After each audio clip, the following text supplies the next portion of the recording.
let me first say we would like to acknowledge the land on which the University at Buffalo operates, which is the territory of the Seneca Nation, a member of the Haudenosaunee Six Nations Confederacy. This territory is covered by the Dish with One Spoon Treaty of Peace and Friendship, a pledge to peaceably share and care for the resources around the Great Lakes. It is also covered by the 1794 Treaty of Canandaigua between the United States government and the Six Nations Confederacy, which further affirmed Haudenosaunee land rights and sovereignty in the state of New York.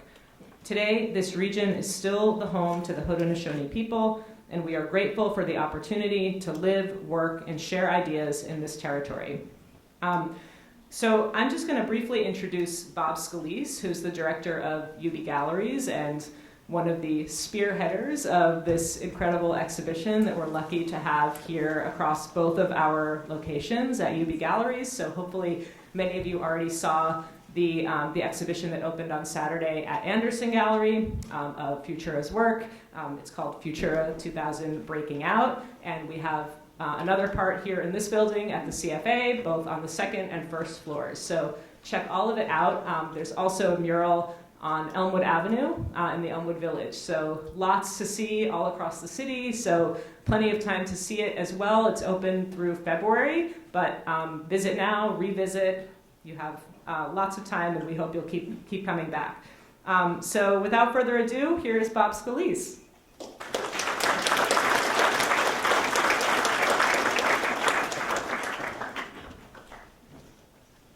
Good evening. Thanks, Becky. And I have to say, before I even get into my introductions here, we had our opening Saturday night, and it shattered all records for attendance for an opening at ubART Galleries. And I've been with the university for 22 years.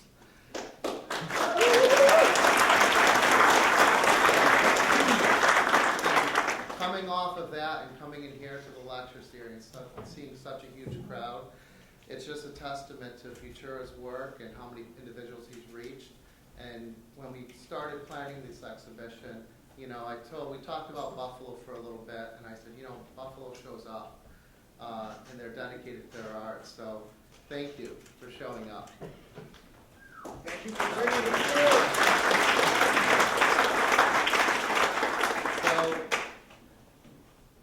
So we're very lucky to have both Leonard McGurr, aka Futura, and Carlos Mare with us tonight for the talk. I want to thank the art department for hosting this conversation as it aligns with our exhibition, Futura2000 Breaking Out, which opened this past weekend. And the exhibition is curated by myself and Zach Baylor with the Buffalo AKG Museum and serves as the artist's first American retrospective exhibition. If you haven't visited already, I urge you to visit both locations, as Becky said. And just to give you a little bit about the exhibitions, at the Anderson Gallery, it's a historic survey of the artist's 40-plus year career, not limited to just paintings, drawings, but also his products, collaborations, and just a whole plethora of works. At the Center for the Arts here, the exhibition is all new work that he did this year in response to his site visit to Buffalo. And so there's 10 paintings in that show that are all titled after Buffalo neighborhoods. So I urge you all to visit that. And then also, as Becky said again, the mural in Elmwood Village that Zach and the Buffalo AKG Museum sponsored and put together. Born in 1955, Futura is an artist whose practice first developed within the genre of graffiti in New York City during the 1970s. She was the earliest artist to introduce abstraction into the art form, and among the first to break barriers and show in contemporary art galleries in the early 1980s. Exhibitions of his early work include presentations at Patti Astor's Fun Gallery and Tony Shafrazi's gallery. MoMA's PS1's landmark 1981 New York New Wave exhibition presented Futura alongside colleagues and friends Keith Haring, Jean-Michel Basquiat, Rammellzee, and Kenny Scharf. Futura is regarded as one of the world's most dynamic collaborators and has built a rich legacy of intersectional work with artists across many genres. In the 1980s, Futura first collaborated with the punk band The Clash, designing album packaging and painting on large-scale canvases as they performed live in concert. In the 1990s and 2000s, he was a fundamental artistic force for the brands Supreme, A Bathing Ape, and one of the first 3 non-athletes to ever design a sneaker for Nike. In recent years, he has created collaborative art editions with Takashi Murakami and has exhibited in the Kiki Gallery in Tokyo. In 2018 and 19, he worked with Virgil Abloh on collections for Off-White, site-specific installations for Louis Vuitton, and stage performance visuals for Coachella. In 2000, he co-designed a runway collection for Comme des Garçons shirt and has been a longtime collaborator of the iconic French fashion designer Agnes B. Exhibitions of Futura's work include the New Museum in New York, the Museum of Contemporary Art Los Angeles, and the Foundation of Louis Vuitton in Paris. In 2020, he was included in the exhibition Writing the Future, Basquiat and the Hip-Hop Generation at the Museum of Fine Arts in Boston. In 2020, Rizzoli, New York published Futura, an artist's monograph, the most in-depth and comprehensive survey of the artist's life and career to date. In 2022, a scholarship was established in his name for his dedication to underserved youth by the not-for-profit arts organization Free Arts New York City. Futura is represented by Eric Firestone Gallery and lives and works in Brooklyn, New York. In conversation with Futura tonight is Carlos Mare. Carlos Mare, aka Mare 139, was born in 1968 in New York City and is a Puerto Rican-American sculptor, painter, and scholar with a lengthy professional interdisciplinary practice in the arts. He was born and raised between New York City's Upper West Side and South Bronx through its most turbulent period of decay and earliest days of an emerging culture to be named hip-hop in the early 1980s. Mare gained early acclaim as a child for painting subway trains and his appearance in the famed documentary Style Wars in 1983.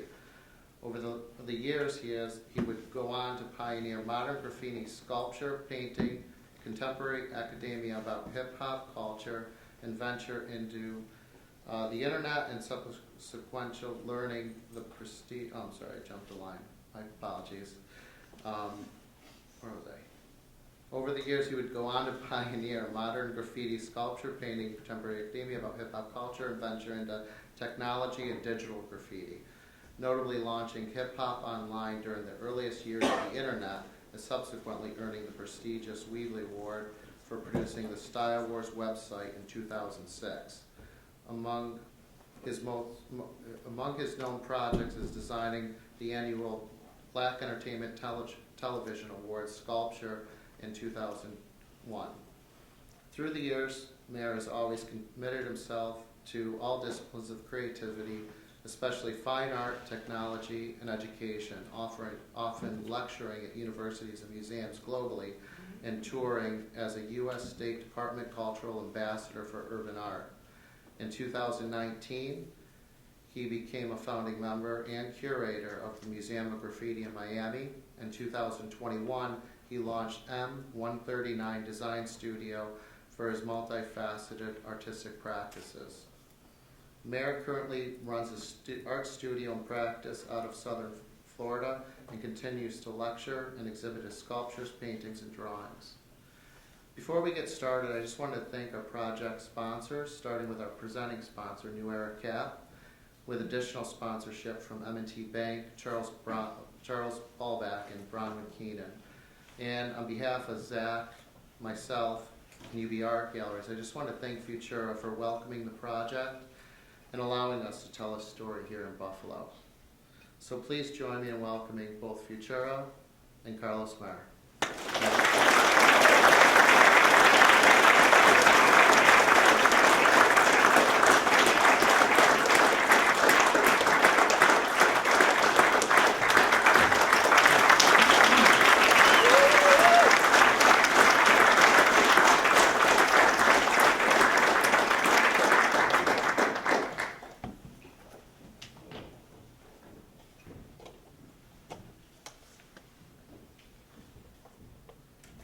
Okay, there it is. Hello. I'll let Carlos start. Well, first of all, thank you to everyone who made this possible for my dear friend Lenny, who is so beloved in our community and well deserving of this moment. Just some ground rules as we start. For those of you who know his work and probably aren't aware of his paintings, but the other things, the objects and collaborations. Tonight's talk, we're going to be pretty serious about the importance and the value of Futura as a contemporary painter and focusing on the grand exhibition of his paintings and what they mean. Specifically, he will explain some of that for us. So what we're going to do, Lenny, first off, again, lost connection to my MacBook. A second, I'm sorry. You're going to do presentation? Yes, here we go. Excellent. I'm going now. Okay, so now, you know, Yeah, go ahead. good. What I'm excited about, and when we think about you, right, and the name, is first off is the name and the signature, Yeah. right? The written word and how the written word evolved into something so uniquely distinct in the annals of history and even the genre graffiti. So just some background for everyone about the origins of Futura2000 as an artist, graffiti artist. Yeah. What also have to acknowledge, previous people, Bob Scalise, obviously, Zach, your institution, your university, Buffalo, you guys have me up here. And it really is the first time that I've had a chance to have such a large-scale show, body my work over a period of more than 40 years. And to be with you here, speaking with Mare, and seeing my friends, some here tonight, some which had left and did have time to come up and share with us in a wonderful day on Saturday was kind of unbelievable for me. Back to my origins, as a 15-year-old kid growing up in New York, would have been 1970. We talk about Mare's arrival in that, what I call school, let's just call it the graffiti school. Most kids were quite young. If I'm not mistaken, they said I was born in 55. They said you were born in 68? 65. Okay, yeah, because I was like, no, 68. No, that's wrong. Thank you. So 10 years, right? I mean, damn. That's nothing now as older folk and, hey, I'm 45. Jesus, I'm 55. But you're still all quite connected and mentally you're all similar, I would imagine. The age differential doesn't mean anything, but for me in 1970 to be 15, in my intro, and I wouldn't meet Mare until 79 or 80, but just to say that most graffiti writers were quite young. So when I arrived with Futura2000, and this is it's kind of amateur hour tag, it's also done with spray paint, so it's harder to control. Right now we have that tile wall running where we're encouraging people to sign our wall way before Facebook asked you to do that. But just to say, sign our wall also would be part of the experience. But the Futura tag was, I thought, pretty inventive. But then again, I'm 15, I'm not 12. So I think my head was a little more developed. I would have been a junior in high school. I was thinking ahead at all times because the name I came up with, inspired by Kubrick and 2001: A Space Odyssey, my vision, and even in the structure, I feel was telling, even though I had no idea what I was saying. I was simply communicating in the classic, yo, I exist. But yeah, this is what I came up with. I mean, the name, what's in the name? It's obvious. If you have a good name, yeah, I guess that's going to help. That's going to work for you. And more importantly, too, is that the name is driving the style, right? And it did, because I thought I was futuristic. I'm a child of the Jetsons and Outer Limits and right. And so what's important sci-fi about this point in all of this, which I'm going to make, is the points of reference that he is alluding to through this whole process that will demystify some things and also, for me, cement what I think about him as a unique American painter singularly, both in the kind of visual language, but also in the techniques of painting. So I just want to point that out where all this starts leading to for folks from the signature to the work. Sure. And so moving from there, I'm sorry, I'm just slightly losing connection here, but the name, to me, as we think about Futura, the name, right, and then going from, let's say, the wall, the handwriting, to the written painting, right, because I want to bring this forward to, for instance, we have slides of trains that you've painted, right, Yeah. and you could see the name Futura within a structure up until you get to the brake hole car, Yes. which we will get into. But I think ultimately what I'm seeing, and this is what's important for you guys to know about the show that I pulled about your genesis in painting, and we talked about that. What were those elements? One, of course, the signature, but I want to point to this very thin line of aerosol that comes back in his history, but it has influenced the whole generation. So I want to talk about going from the written signature to the painted signature in your process, where you are right here. Yeah. Well, I mean, to be honest, at this moment, I think it's my transition, because this would have been done in a more like controlled space. The other pieces you showed would have been exterior walls.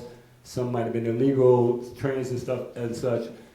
This was painted in a one of the first alternative space studios. I guess it was like a squat space, abandoned spot. But yeah, I mean, once again, I see my old work sometime, Carlos. I told you this. It's like, it's not hard to look at, but it's like, wow, like how young is the technique? How young is the knowledge of my medium, which obviously was always and still obviously, you know, is predominantly a spray can. But yeah, I mean, everything is there. If anything, the gleamers and stuff that would appear, Right. you know, on the bottom left. Yeah, I mean, I'm going to go back because I'm. Sure. So you know where the 2000 is, right? You know, you see that diagonal, you know, what we call gleamers or highlights, right? This kind of star structure we did out of, like, what would that be? Like 1, 2, you know, 4 lines would get the job done. But if you go to the next image, Mayor, I could explain how this. Yes, I'm sorry. Go ahead. Sure. I'm having a kind of a loose connection with this for some reason. Here we go. Here we go. Okay. So even The brake train, So- the seminal so, brake yeah, I train. mean, this is important. This piece we do have featured in the Anderson space, because primarily this is my intro to painting. Prior to,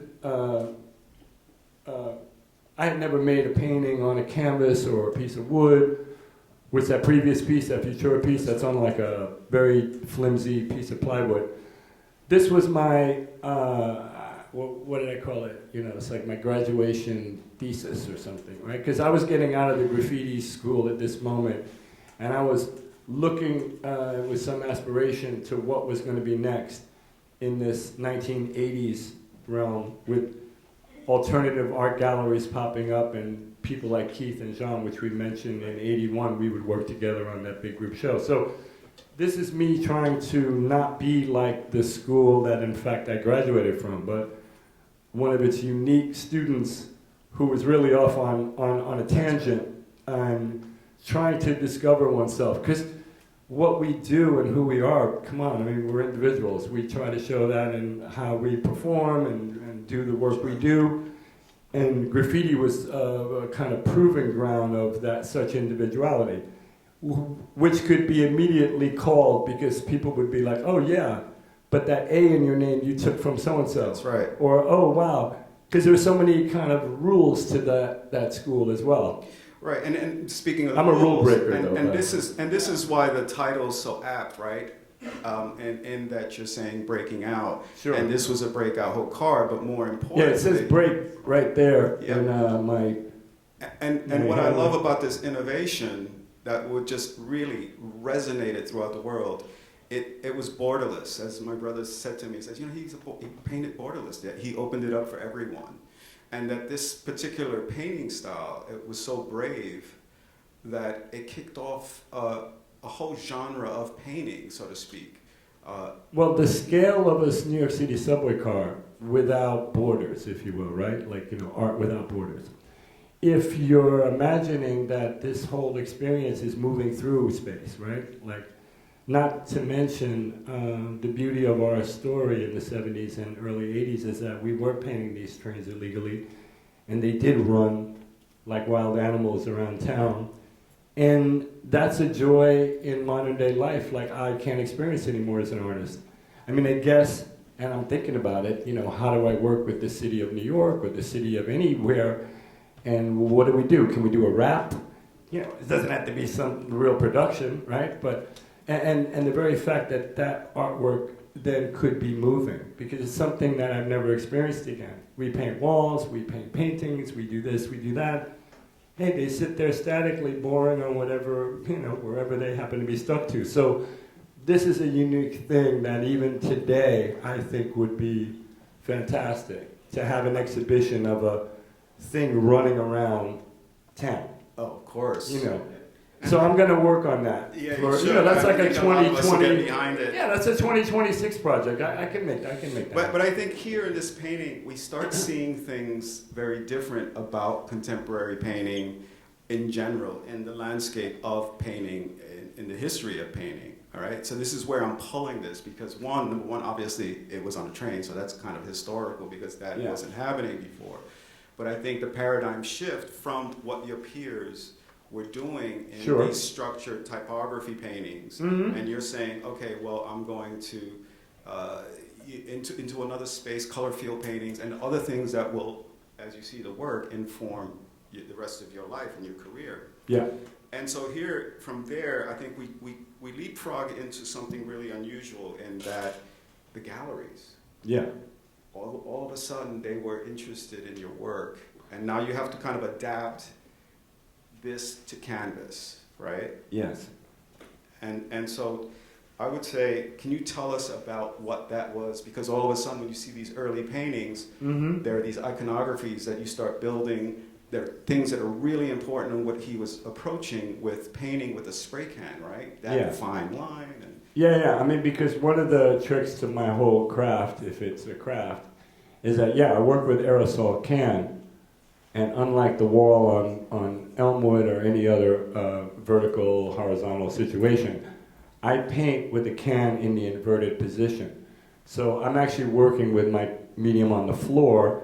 I'm standing above it, and that's how I'm able to, not that painting, because that painting I did stand. Wow, you got a bunch of stuff. But no, this one here, if you look at the top left, that's a very abstracted World Trade Center, rest in peace. Really? Guys, yeah.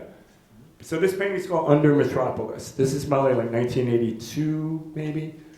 The first unprimed canvas I ever did, because we were told, the canvas gets gessoed, blah, blah, blah, and it has a primer, and that's how you paint canvas.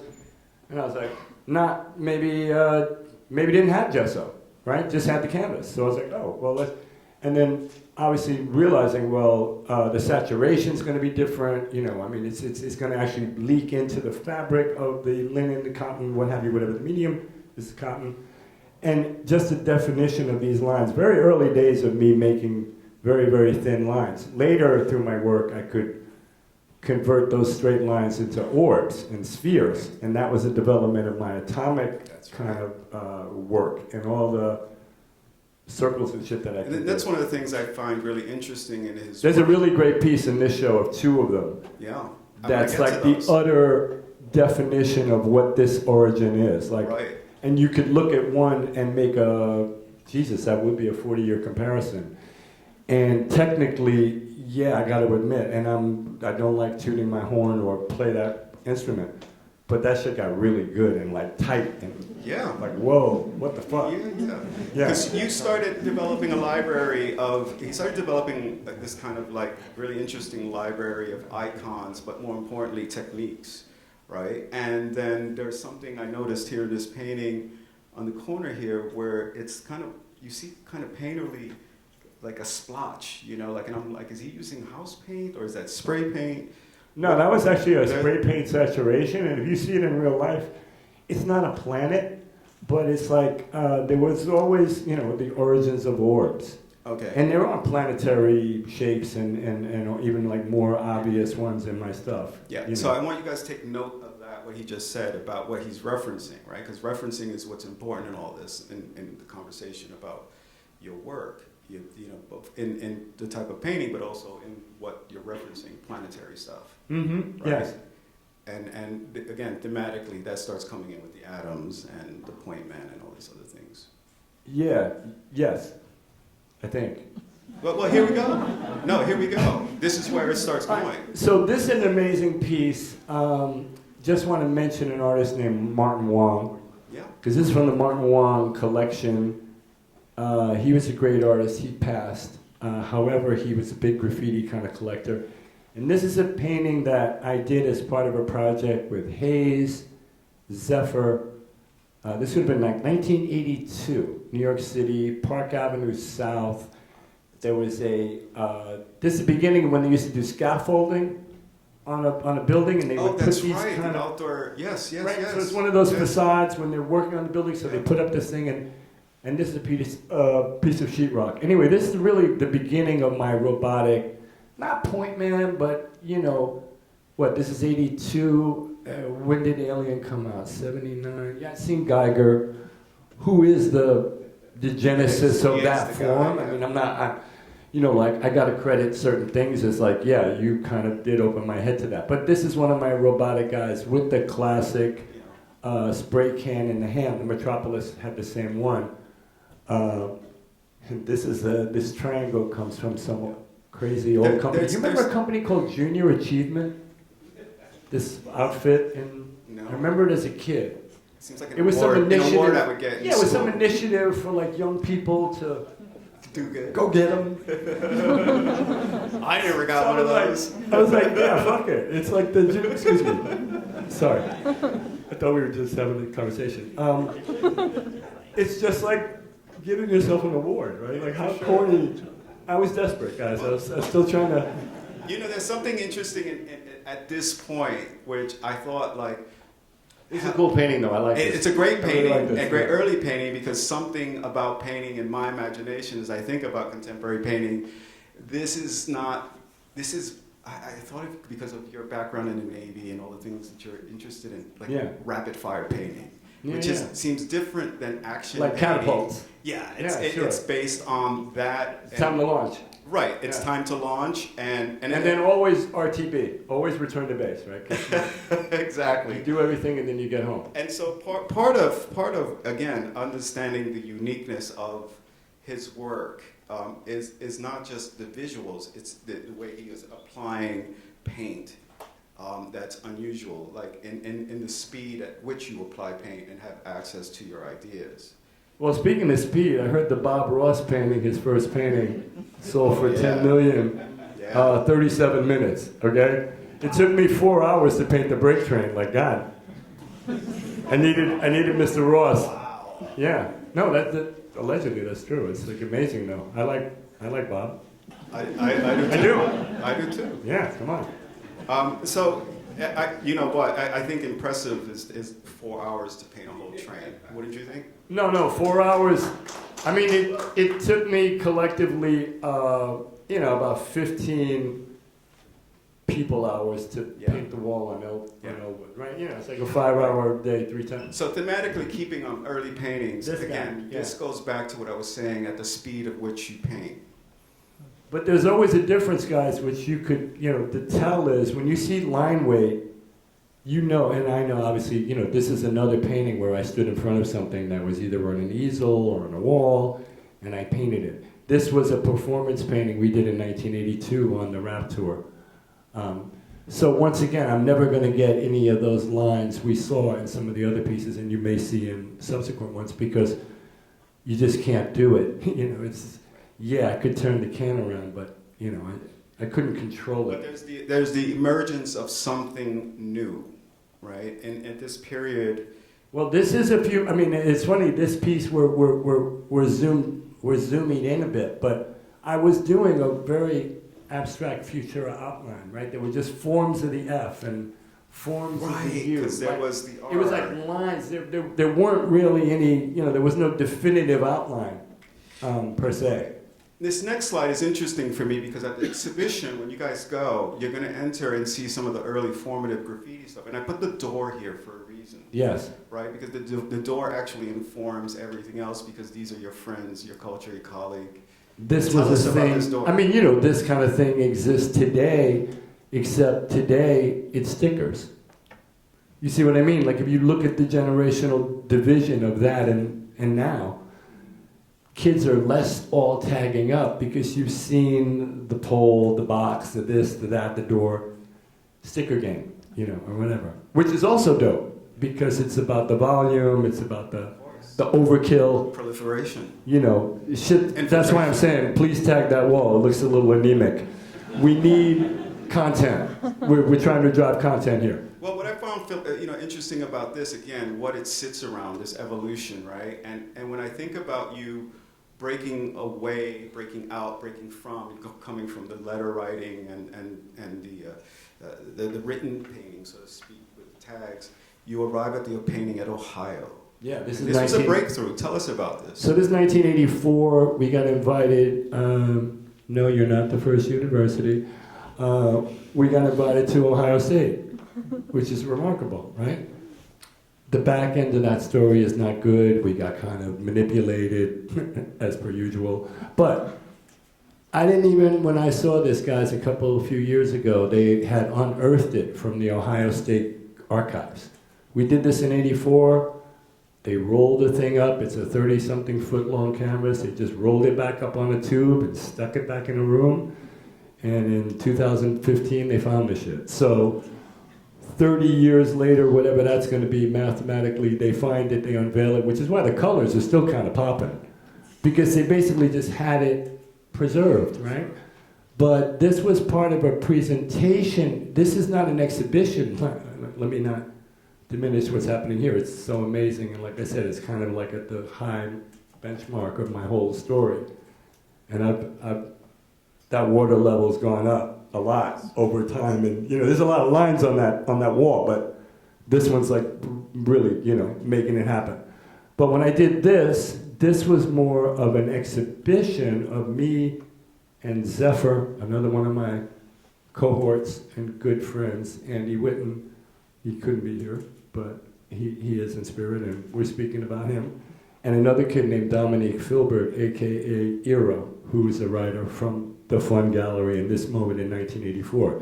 Okay, long story short, I'm in a room where I'm painting this, and the accessibility to the public that's there is they're observing us, the three of us, painting these various pieces in this room through plastic that's covering the entranceways to this space. So there's 3 entrances, so you have 3 viewing points of people kind of ogling through the plastic, protecting them from the fumes that we were being exposed to on the inside, whatever.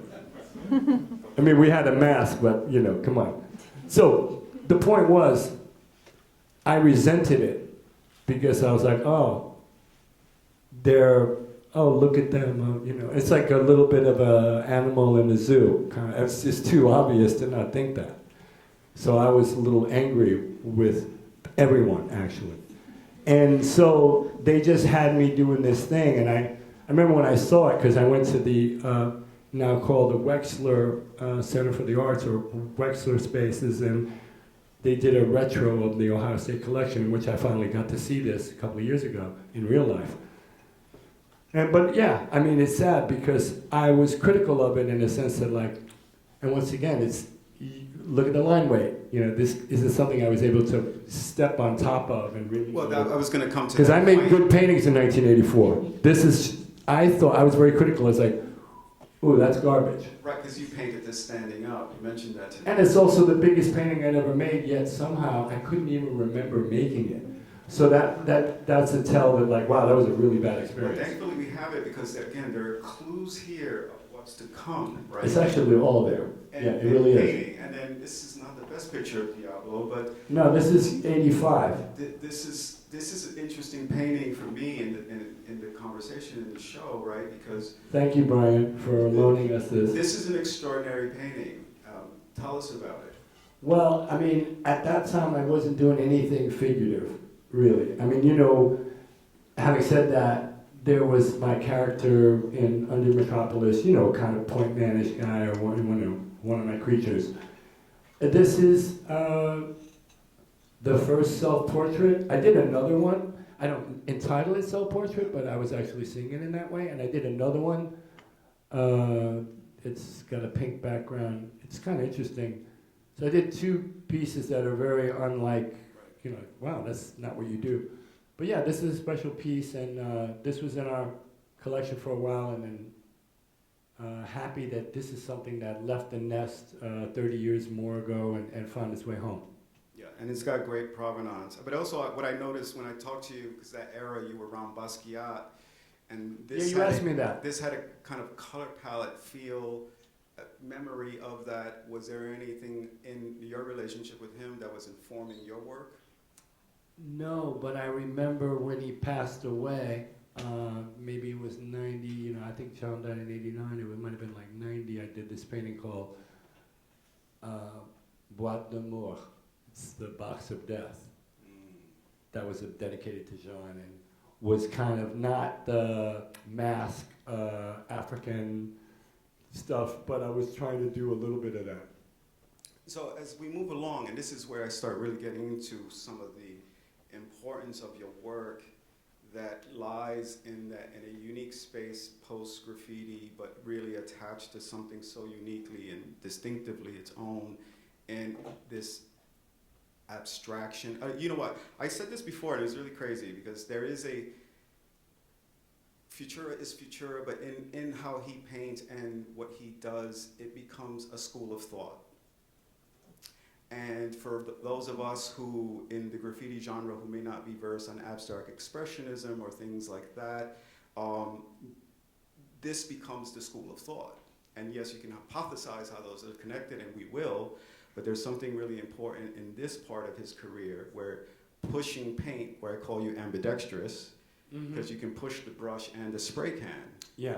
And that is unique in that time. And for you, as you're kind of, again, and I point this out, carefully listen to what he's referencing, right? So if we go from there. Well, I think now at least you are doing like a proper chronological, because we're like up to 88 now.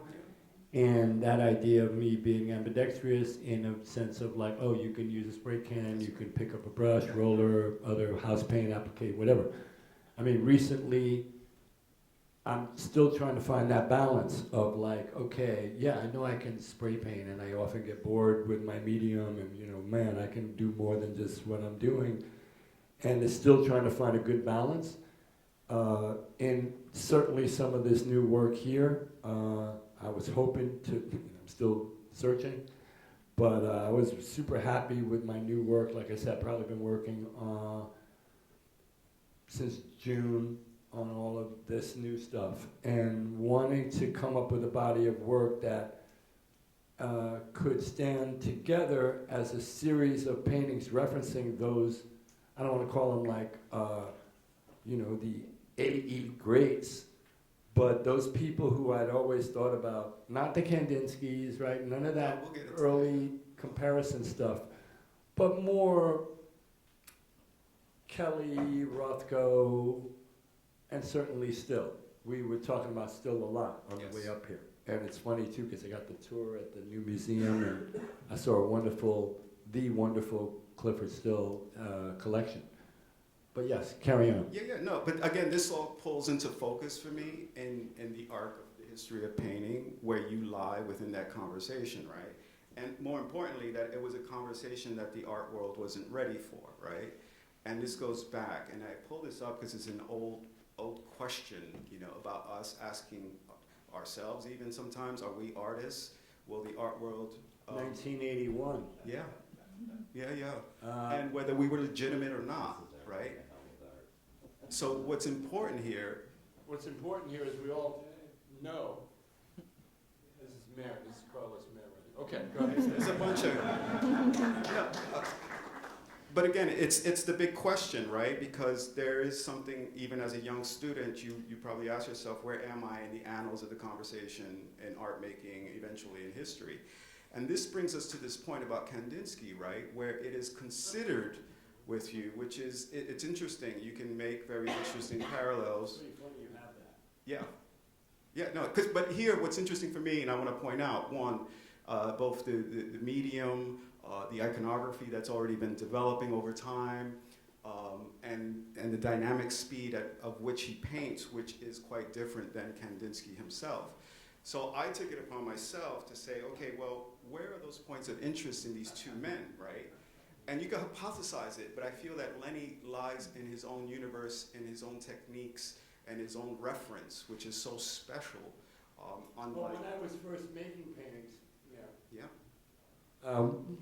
you know, when I'm making those sort of paintings as we previously saw, people were not critiquing, but making an association of my work to those in the art community, you know, just to give them a reference on who I was or what my work resembled, and they were comparing me to Kandinsky. And the problem was, like, I'm not educated in art, and you know, I knew some of the major names in history, but I didn't really know about Kandinsky or Malevich or Klee or Russian constructivism or any of that. And I wasn't insulted because, you know, I am being compared to a famous artist in art history. That's a start. But even then, I was telling you, Mira, I said to people like, well, that sounds cool, but one day people will be referencing themselves to me. I did say that. And so here we see Clifford Still more closely aligned to That's you. so cool you grabbed this one. That's the one I always said was the one. That's But this the is one. old. I mean, this is not current work, sadly. This is one of my most favorite pieces ever. It's called Violent Treasure. But it's the beginning of me, like, really figuring out that mix of, like, how do you, you know, and you know how it begins? It begins where you start destroying your own work. Exactly. That's how it begins. Where you're doing something and then you're effectively removing what you've just done and creating layers over your own stuff, which initially I used to think it was taboo. You know, it's like, oh my God, oh my God. Did you feel? Now I'm like, right. And again, this is what I love because it's not restricted to the constructs that you learn in art school or through, you know. I could have been liberated by not learning. You know, those 4 years that people were getting educated and going to school, you know, and you know, let's be honest too, you know, one either needs, you know, enormous support or some economic advantage, both of which I had neither. And essentially, yeah, through an accident in the New York City subway system in 1973, accident, incident, and call it what you want, you know, I wound up going in the Navy for 4 years. But that 4 years I spent in the military was very profound on a young, only child, you know, kind of a wannabe graph writer of that moment. And kind of, you know, I felt like, you know, I got a good smacking upside my head and came out of that experience a lot more determined in future endeavors, you know, and when we come to this I mean, but also informed because all the iconography, but I'm Yeah. bringing it back to the painting because one of the things That's my first studio ever. isn't this amazing? Because again, you see, he's I just stretched those too. Yeah. I was like, I thought I was the shit right then. I was like, damn, I got a little frumpy studio. I was probably paying like $250 a month for that. Could you No, imagine? cheaper. It was $1.25. It was 4 of us on a $500 rent. What? And again, part of that. See, this is Good times. What's so interesting, again, this is a kind of a theme that runs through art history and artists and their struggles to have a space and to push the work further.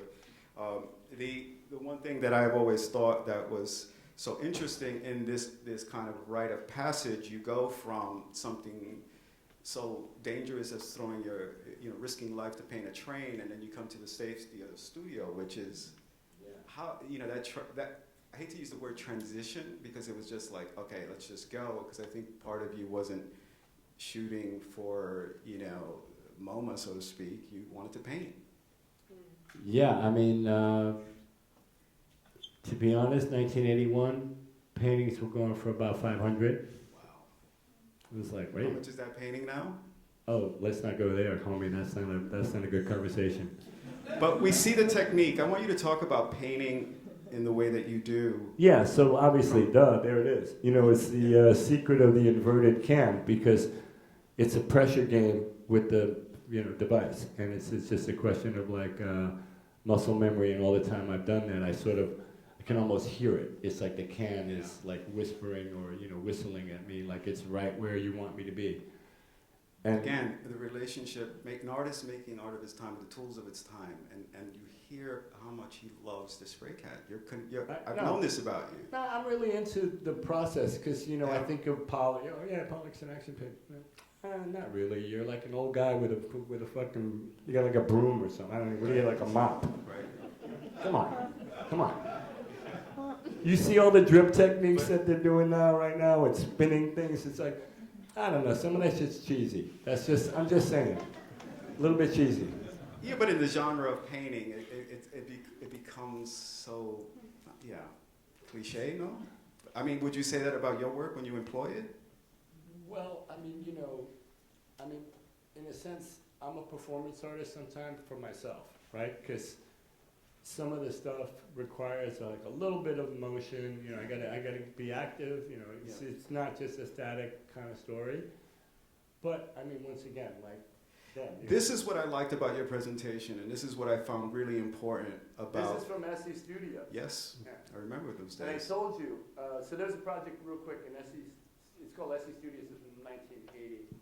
2-month program. Lenny? Oh, yes, I'm sorry. This painting on the bottom right is from SE Studios. This is actually, I think, the first canvas I ever painted. And we were running this workshop where we invited all these, like, all the all-stars of 1980 to come in and be part of this studio session with us. And some agreed, some didn't. But at the end of the 2-month period, after having watched everyone paint, I went out and painted the brake train, which you saw, which was the whole car I did, like my opus, and hey, peace, and I'm out. But I did that after watching people, and I've always said since that time, in my own experience in life anyway, is like when you're at these events, you see people painting, and the so-and-so's here, and he's there, she's there, they're here. I always love to watch people work, because part of that is going to be a learning experience for me. It's a discovery for me to see how that individual does what they do, but more importantly, I'm looking to, might be able to like soak up a little technique of what they did like on that one gesture. And I learned a lot from watching 40 or more individuals. Yeah, it was like mostly like 39 boys and one girl. That was really maybe 2 girls. Phenomenal moment of time within this subgenre where, and he's not joking, when some of the best names in the game were in one room trying to see if they're artists. And we actually got robbed for all the paint from the toughest writers in the city at that time, and that was a badge of honor. We were like, they robbed us. But the reason I put this slide up, they came, they stole all the paint. The reason I put this slide up is for us to understand the language of Futura and the innovation of Futura and some of these things that he brought to painting that do play out in the paintings. And again, I put this slide up because again, it speaks to how the tools you are using are informing the painting, but that uniquely in our space. This is a piece from here. Yeah. Yeah. This is me making this stuff. That's right. And so that part of it, in terms of where you are going, and it's why it's important to illustrate those icons and put all these things, string this together so we understand how unique all this is. And when we're looking at your paintings now, when we see the atoms that were well thought out a long time ago, this freedom of pushing paint and spray paint together. Yeah, this is my return to unprimed canvas, many, many years later from that first one, the Under Metropolis. But this is all done much like that one was too. Like I painted up, I painted down. This is still working on the same principle I discovered in the very beginning, which is spray paint's going to act differently on fabric that's not primed. So is paint, thinner, solvent, Minwax. Like this is a melange of all kinds of grease and other oils and materials as well. It's not just paint on this series, but yeah, the atomics in here, and I try to translate movement. Certainly this series was all about that. And the absence of borders. Like, see, I see my stuff as just kind of moving through this static boundary that exists with the dimension of the work itself. But who's to say it doesn't live as something actually moving through that Hold that space? thought, because I'll share with you, your boy, Clifford Still said, it's intolerable to be stopped by a frame's edge. I love that guy. Yeah. No, I mean, well, I agree entirely, let's say, because if you're going to see it that way, it's kind of, it's fantastic, right? Because there is no dimension now restricting you, and you needn't be restricted by said, perimeters. Because also, like I say, when it comes to my atoms, I mean, the atoms are easy because I can very much visualize them just moving as a mass through the space they occupy. Yeah, but then the other part, when you say that, and I think about the painting of the atoms that are split, I call them the split atoms. You split the atoms in the room, right? Which I thought was interesting because you're revisiting them again after so many years. Yeah. And now you have this diptych. Yeah, the diptych. Which was interesting to me. So in terms of, you gotta forgive me because this loses connection on and off, which is quite annoying. But I think that's really a really, again, as we're coming full circle in discussing your work and these motifs that keep turning up, the cranes, right? The way you're using paint. And I think it's important to ask you about the cranes because people are probably curious as to why you do the cranes. I do. I mean, I've been doing them certainly, I came back to them, but they first arrived many years ago. I mean, that's the beauty too of, I think, the Anderson is that you see some very early iterations of them where they first kind of appeared. Even in the slamming painting, there was a really beautiful pink one. For me, they're just, it's iconography in my work. Like I said, I could do straight lines, I could do circles. The cranes were always these elements of growth, change, construction, taken initially from sightings of multiple cranes I saw once in Paris years ago, 1981. First time I'd ever seen like so many cranes. And I don't know, it just stuck into me. And now I'm coming back to them as these forms. And what was fun about at least even the wall at Elmwood, which is pretty much predominantly those towers, cranes, whatever structures. But it's like the bigger they are, the more I enjoy them.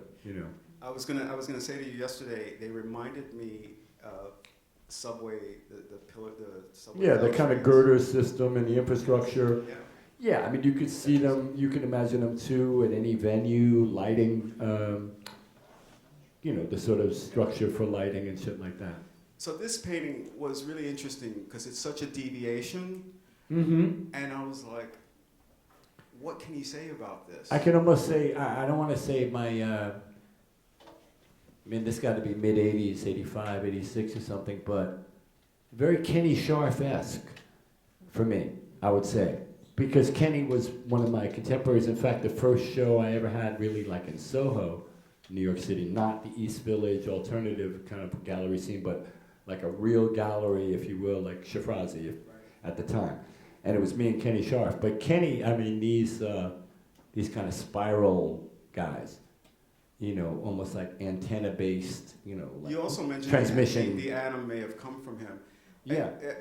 But I'm Well, no, the curious- atom came from my childhood and bomb shelters and the atomic fallout. That first kind of symbol was pretty much ingrained in my psyche as a child, supported by something maybe I saw in the World's Fair too when I was 9, 10, and 64, 65. But just to say that symbolism was prevalent. You could see it in and out of stuff back then, and it just was like embedded. The other thing I was going to ask you, what was the opinion of your work at this point, knowing that you were a graffiti writer, and then exploring abstract expressionistic painting or non-figurative painting in a way that was kind of naive, kind of on your own terms? Well, by this time, I think this is almost, for me, the end of the first chapter, right? This is the mid-'80s, and that's about when the fashion and or interest in that whole culture over the first 5 years of that decade kind of waned. Because now the graffiti school of art, they really didn't have the gift of gab, and we didn't have all of this academic capability to talk a kind of art discussion along with them. And we were sort of just consumed by progress. And of course, the Jean-Michels, the Keiths, there were other individuals who could still kind of represent that energy, were just, it was kind of. But did you feel any kind of way about that kind of success that was sort of leapfrogging everything that the culture was doing, per se? No, I mean, I think honestly, part of not the failure of the 80s, but the fact that maybe, I just wasn't quite ready. And I honestly feel that our whole story, Mayor, in the moment now, it's been strongly aided and abetted by those who've come, and I'm saying I kind of felt it ended for me in 85, 86. But really, it would take another decade, 95, into the new millennium, for all of these new artists to kind of consume the planet and create this modern day thing that and a special interest from Europe as well. Well, they were always clued in from the beginning, but by the year 2000, everyone is sort of emerging now, and we're kind of all of this is possible because not of what I did throughout my history, but the kind of continuum of our culture once it did get exported to the world. Not just hip-hop, but the energy of the streets and its creativity, and all those young artists with subway systems initially around the world, the Italians, the Germans, the French, the Dutch, the Belgians. Really, whoever had access in Europe to a subway started riding on trains. And then you had exactly the same thing happen to them that happened to us. Some aspire to do better, and some do. Some fall off and are never to be seen from again, except for annual get-togethers. Many again picked up the can and emulated this, right? This informs so much of the break. That's like a Futura DJ robot with two turntables. So you could imagine the head is right there in the middle. It looks like he's got antennas as whatever. But yeah, I mean, this is like 81. This is 82, I believe, this painting. And so again, I'm coming back to how, as you progress, and I've been talking with you and informing you guys to carefully pay attention to his points of reference, but also this library of both technique and symbols that apply throughout his career. One that was interesting for me was the crinkle paintings. Sure. And tell us a little bit about that, because that was a very unique. Well, I mean, nobody had done that yet. And once again, I kept using our department as well. I can operate doing something like this because I'm a graffiti writer, or I'm from the graffiti school, and we spray paint and we do this and that. But nobody was really doing this then. However, hippies in the 60s were doing this to make t-shirts and shit. So it's a kind of tie-dye technique of wrinkling the canvas, spraying it from different sides, and then unveiling it. And so it's nothing new, but it hadn't been done. There was a moment when I kind of went off into this. I think I'm always, my thoughts now seeing this is what my conclusion was, which is like, yeah, I like this technique, but it can't really exist by itself. It needs to be supported with other bits. Thank you. We're going to get there, because then, again, this is another example of the atoms, right? Yeah, I mean, this is pretty much my, that's like my wheelhouse. This would be something that somebody would say, oh yeah, that's definitely a Futura so painting. Here's where all this stuff starts to culminate in the new work, where I think maybe more so here with pillars and grinders and things like that. Well, it's funny, because you had a piece of mine, Mayor, where I had done gears and atoms, and if you go to that next, the Well, yeah. So you see, I had paintings that you showed earlier where there were actual cogs and saw blades. They were like etched out of the wet paint. Really? I didn't even notice that. And, well, that's what I was doing manually back then, if you will. This time around, much like this sweatshirt, I just went to Home Depot and bought some saw blades. So it was kind of like my answer to I don't know, not stencil culture, but I was like, why am I trying to be such a purist? Like, it doesn't really matter, you know? And then once again, I don't give a lot of it too much significance because there's always like another, you know, it's like changing channel on your, you know, content. It's like there's always something else. So don't struggle, right, with whatever or worry too much about it. Just get through that and then start over and just keep, yeah. What I found interesting about this... But I like these. These are great. And, yeah. But again, this is why I think there's something so unique in this conversation about this as I look at art history and the use of spray paint by artists that we all admire. And the one that David Smith comes to mind, who was doing these oversprays in the 50s, so to speak, with the advent of the paint. But it wasn't a tool that artists really used, but the correlation there being that he used tools and you used tools. You used a saw blade. Understood.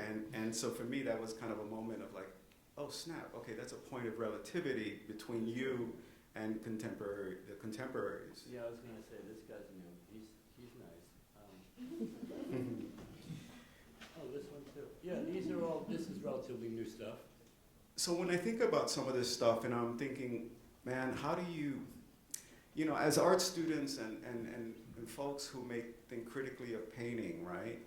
And the art world likes to put you in a box, right? And then you can't be contained. Well, okay, it's not like you can't be contained, but you're also like, you don't give a fuck, right?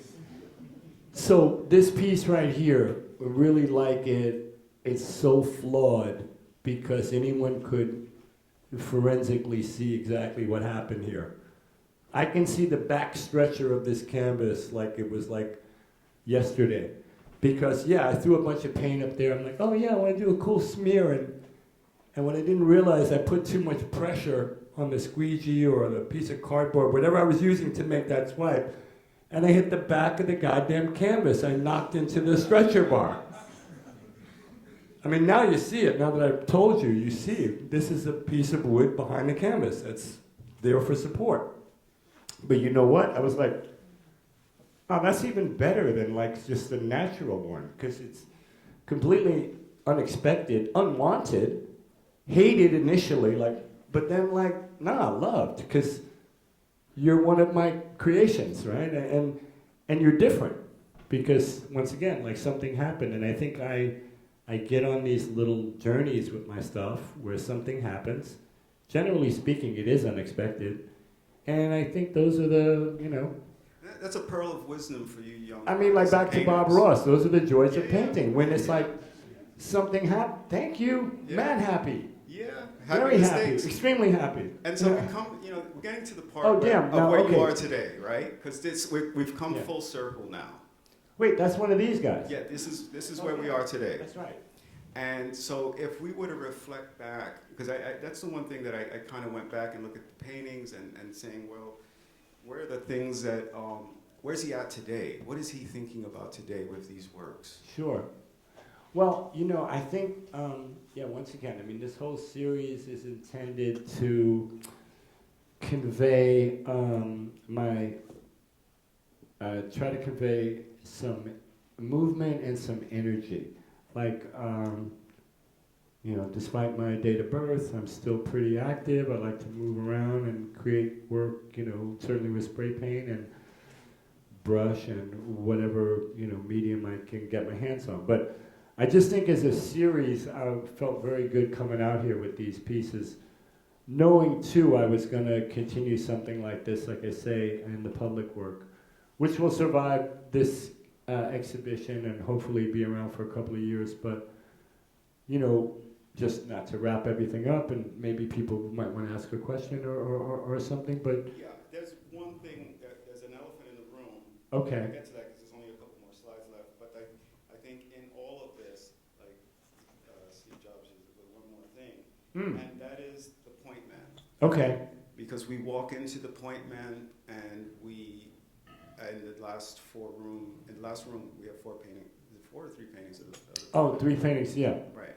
The kind of character universe. And this is the split atom, which I was Yeah. talking about, which is a very fascinating painting for me. Wait, go back one. I'll just show those guys one thing. When you see that painting in real life, you're very angry with these 2 guys right here.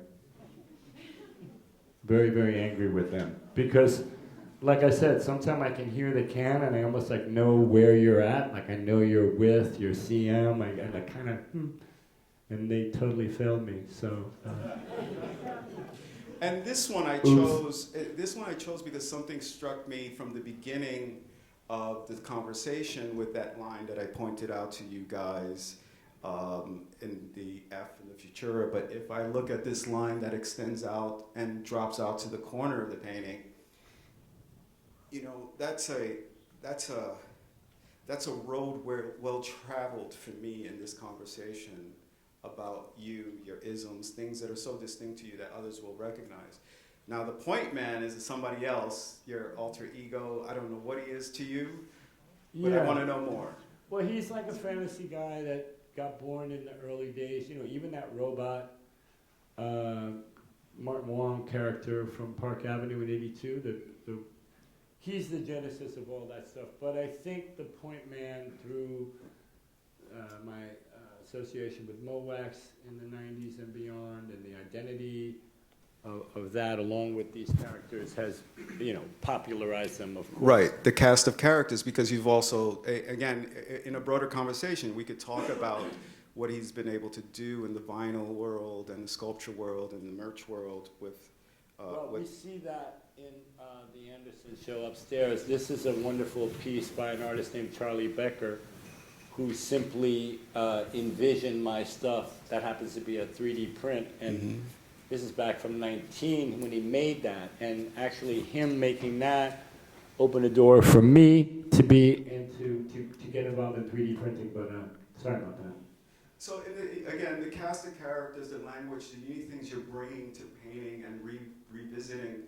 This one was, again, we talked about Diablo and we departed from figurative stuff. Yeah. And again, something really powerful that I'd never seen that was really striking was this figure. Yeah. I mean, I think some of these characters, and him especially, you know, I took credit as like the other one, El Diablo, and the unseen, untitled self-portrait, maybe me. This is just a weird guy. He's got a broken heart, that's for sure. But yeah, I mean, these guys, this room I think is wonderful too, because it does explore all that character universe that I'm sure a lot of people know me for. You know, one of the things is, and in this moment here in Buffalo, through the exhibition spaces, you'll see a lot of my work, and you'll get to see maybe things of mine that you never knew existed or what have you. But as an artist, as me, you know, I'm always curious, like, wow, like, what do people know me for? Like, you know, how'd you get on to me? Was it digital platforms? Is it social? Is it sneakers? Is it toys? Is it artwork? Is it graffiti? Is it, you know, so it's interesting, even for me to sit here with you guys, and, you know, we're all of various ages, and that's incredible, but it's more like the young people, you know, the students, I guess, here, you all in your 20s, let's say, for example, you know, getting your educations and getting out into your lives. And I think, like, man, like, how can someone that could almost be your guys, like, granddad, like, how could I be here and relate even with you, you know? So think about that, man. It's like, forget success and, oh shit, yo, you got loot.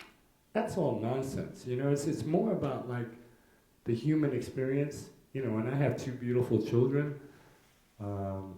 That's my best work. That's my real deal in life right now. Is like, you know, I was very serious about that, and, you know, I'm very proud. My daughter was here sharing in the experience with me.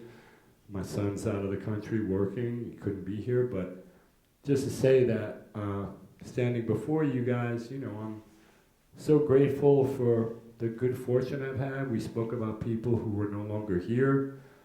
some of who you've obviously heard of, some of, But there were people here and your friends. I put this up because this is a testament of Lenny impact on so many people for many years that have shared this journey with You know what sucks is I can't deny, you see, as humble as I try to be, when I see this thing happen, I actually can't deny what is appearingly obvious, right? And then that even humbles me more, because I think like, oh man. Now, I'm so lucky to have a crew, that support and love me and will actually, and it's not a schlep from the city to come up here. I mean, this is less than an hour by plane. Come on, it was so convenient, really. Which is why thanks Buffalo for making even that. But it's that it's a testament as young people to be. Would have sucked in Europe. Yeah, it would have actually. Would have been mad expensive. I would have taken the trip. Although 20 years ago, in 2000, well, damn near 2004, I opened up a store. This is all you sneakerheads, and this is really one last thing I want to say about whatever merchandise and shit. I did a sneaker called the Flom for Love or Money. That was enormous. Right? That was successful. And it was given to me by Nike in celebration of the opening of my store. They're like, hey, Futura, like, what can we do for you? And I was like, well, I'm opening a store. Can we make a shoe? They're like, yeah, no problem. 24 pairs. So I put out an invitation to my friends back home, and I said, hey, guys, gals, I'm having this show in Japan. If you can make it out there, I can't get you a ticket, but if you can get to Japan, I got you. Gonna have your hotel, meals covered, and oh, by the way, I'll have a special sneaker for you guys. It's a gift. And I'll be damned if like 20 people didn't show up. A lot of them wanted that shoe. Sadly, only 2 people still have that shoe. And most recently, Valued at. it went to auction, of 24 pairs, something around 85. Let's just say a lot of. 85,000? Kind of, yeah. Wow. Yeah. Which is remarkable. And recently, back to Virgil, and we have a pair at the Anderson, the dunks we made. We offered 8 pairs. I was on a Tiffany, not Tiffany's, Sotheby's auction house, and that size 9 got like 105,000. Yeah. So that's kind of remarkable that such a relationship exists with Nike. Yeah. But back to my friends and family. Yes, and again, because we're going to wrap this up and take some questions, but what is, and again, That's my beautiful daughter right behind me there. what's in the show, and I urge you to go see it, because there's a part of this conversation that was deliberately left out, is this amazing world and universe and collaborative space that he's been through technology, design, whether it's Nike or Virgil or BMW, and it's fantastic. But what was so important for me in this moment in our history, and for all of us to understand, is where he stands in the canon of art history as a painter, and what he's contributing, and how much of a paradigm shift that is for us in our genre. Again, the large academic art world may have their own opinion about that, but we revere our own and see our own and celebrate our own innovation. And I point that out with him specifically as somebody who loves art and could sit in front of Rothko's and this and that and analyze them. Sure. This was purely self-referential, and that's why I think it's just so brilliant in where this conversation is with your work in this space and this opportunity to say, demystify people, stop trying to measure me to somebody else. I stand distinctly on my own. Thank you. Thank you. Thank you, Carlos.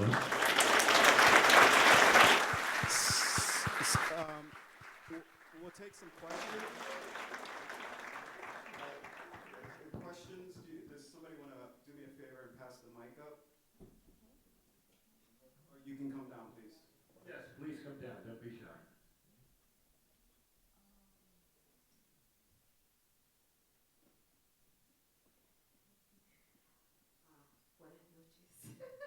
Buenas noches. Buenas noches. Somos de la misma generación, ¿entiendes? Carlos is the Spanish speaking. We are the same generation. Okay. And we have defined it. But what I want to know is you made a comment about your education. Yes. And I want you to elaborate more on that and the impact that it has had on your art and your vision. And Now, what did I say exactly? Was it my lack of education? you were saying, well, you were saying something like that. Because I don't really have an education. However you define that. Yeah. You know what I'm saying? Yeah, I mean, I'm not totally a high school dropout, but I wasn't in search of academia, and I wasn't looking for any information. Yeah. And when we kind of got swept up into the art world story of the early 80s, I was mostly, at that time, like following the actions of others, their leadership, their knowledge. But I remember when Fab Five Freddy, he's one of my contemporaries, he did a painting of the Warhol soup cans. And his statement at the time was, we want to have a conversation about art. Now, allegedly, we're from the street and inner city, and we shouldn't really know very much about that. But that train he painted was a visual kind of signal that no, in fact, we did, and we were ready to have that conversation. But I was behind Freddie. I was not the one that was prepared to talk about art. But in a way, like I said about them comparing me to Kandinsky and, oh yeah, Futura, I was confident in what I was doing. I couldn't tell the outcome, obviously. But I did feel that I had enough to offer, that if I continue with my creativity, people would follow. People would be influenced by me. And one day, some artist would make a painting and someone would look at them and say, oh wow, that's pretty cool. It's kind of like a Futura. Job done, right? Because if it's like a doctor, right, they just want to save one person. I don't want to influence one person. I want to influence a lot of people. And you right? have done. There we go. And you're there. Thank you. Are there any artists, painters in the room? Come on, hands up. Don't be shy. There you go. And oh, by the way, I had a wonderful visit today with 4 incredible artists that are studying here, MF programs, all this kind of stuff. That was super cool. Thanks for sharing, you guys.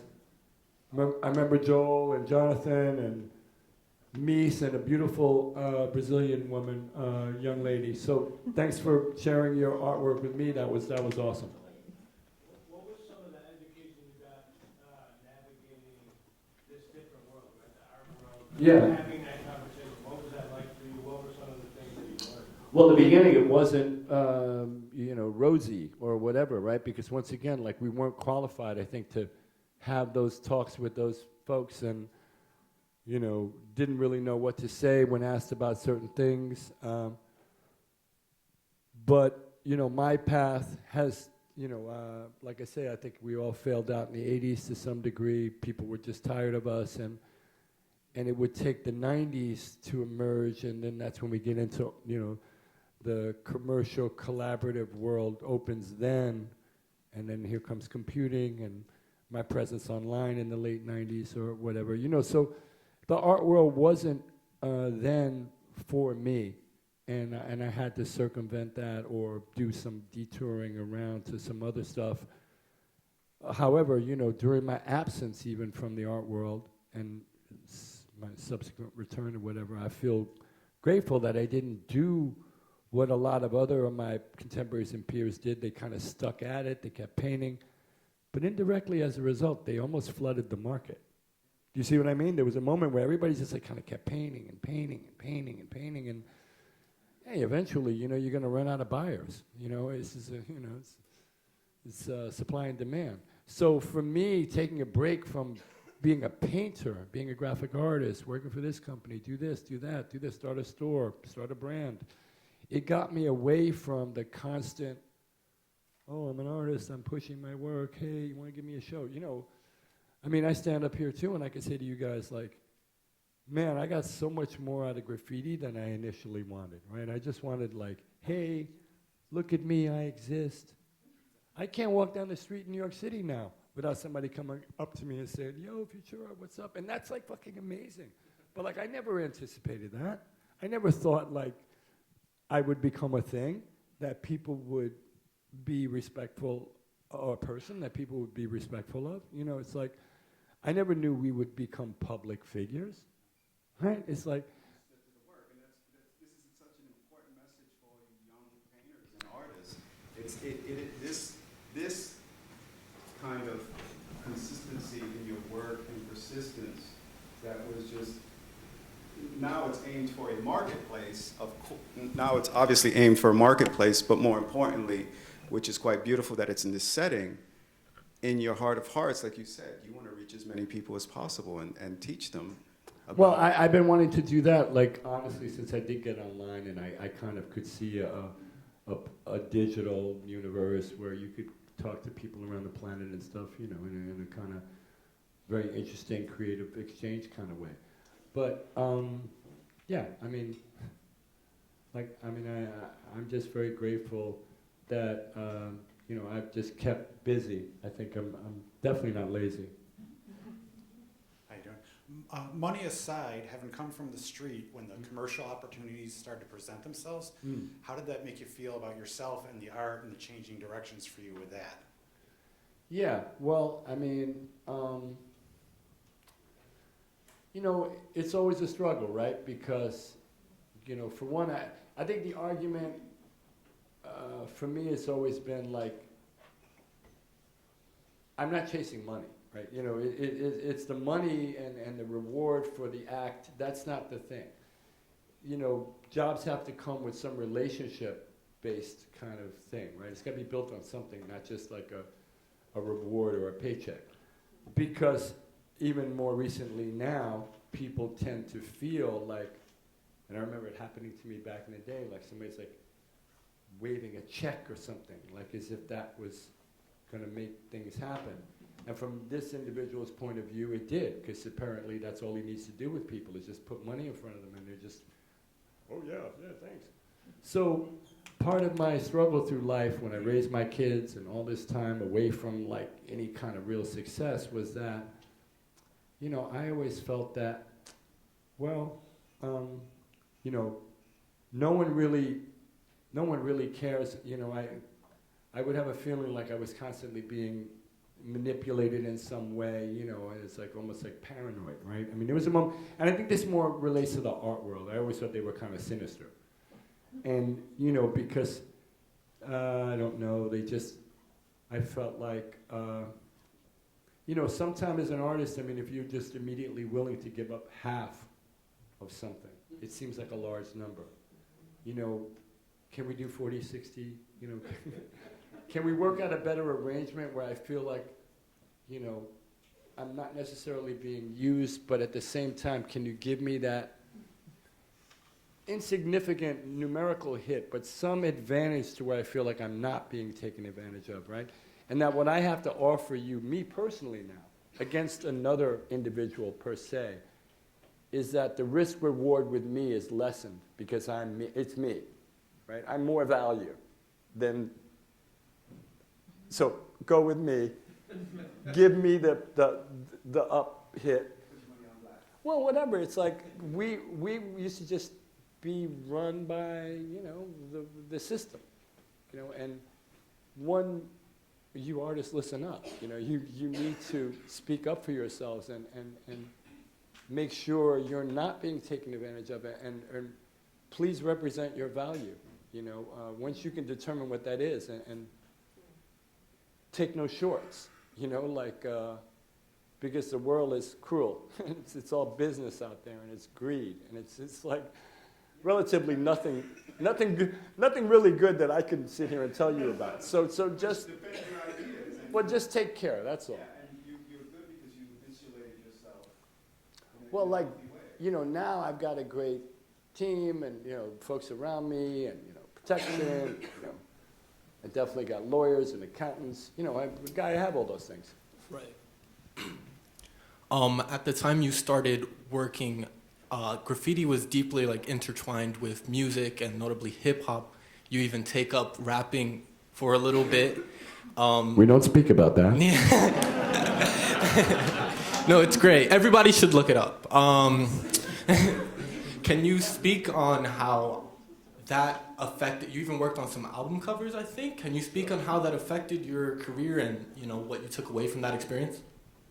Yeah, well, I mean, you know, the early stuff is what it is, you know, mostly creative additions.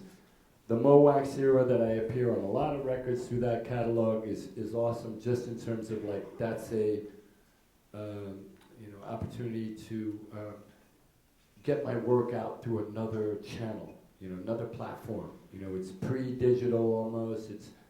It's people walking into record stores looking at albums. You know, it's very tactile. So I'm very grateful for that exposure I got during that thing. But no, I mean, you know, music, I go in and out of it. You know, it's not, yeah, I know we as graffiti writers were initially married to hip hop culture, and technically I feel like we predate the labeling of all that, because we were all just independently doing whatever we were doing anyway, and then it all kind of became you know, an ensemble.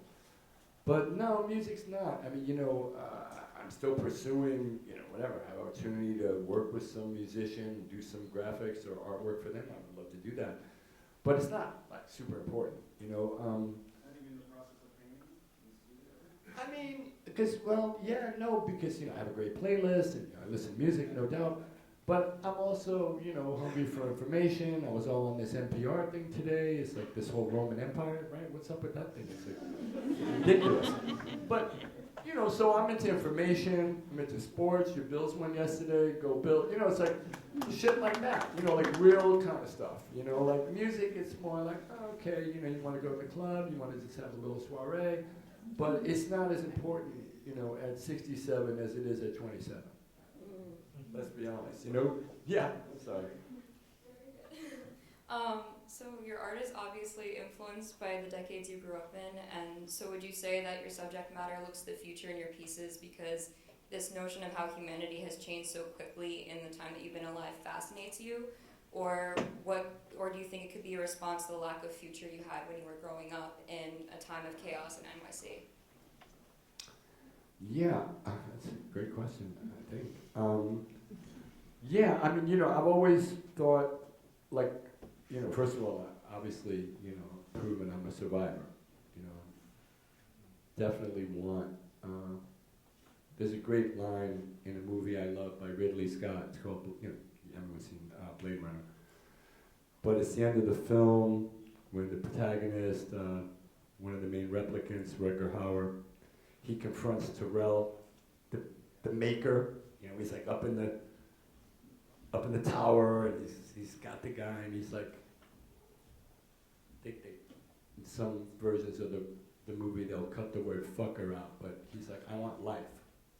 He says, I want life, fucker. And so, ever since I was young, you know, I mean, now I'm on this thing, I want to live to be 100, right? That's my new mission, because it's like, it's not that far away, and yet it is, and there's so much to accomplish, right? And, you know, I've traditionally seen those photos of Pablo and, you know, some of the old timers that just kept living and creating, and that's kind of inspiring. Does a survey make you feel old? Like older, so to speak? Does it feel that? This survey of my work? Well, I mean, you know, normally, and this is how the world's changed too, you know, artists might not previously get to even experience this in their own lifetime, right? I mean, but then back in the 80s, artists were proving that to not be true when Jean and others were having success in their life. Whereas, like, you would have had to have been a much older person to start getting such accolades. But back to your question, I'm sorry. You know, like, naming myself Futura put me in a direction to, like, oh, I have to make future stuff, right? So, unbeknownst to me, and you addressed that initially, like, I already gave myself a roadmap about how to move forward creatively and what I was willing to try to do.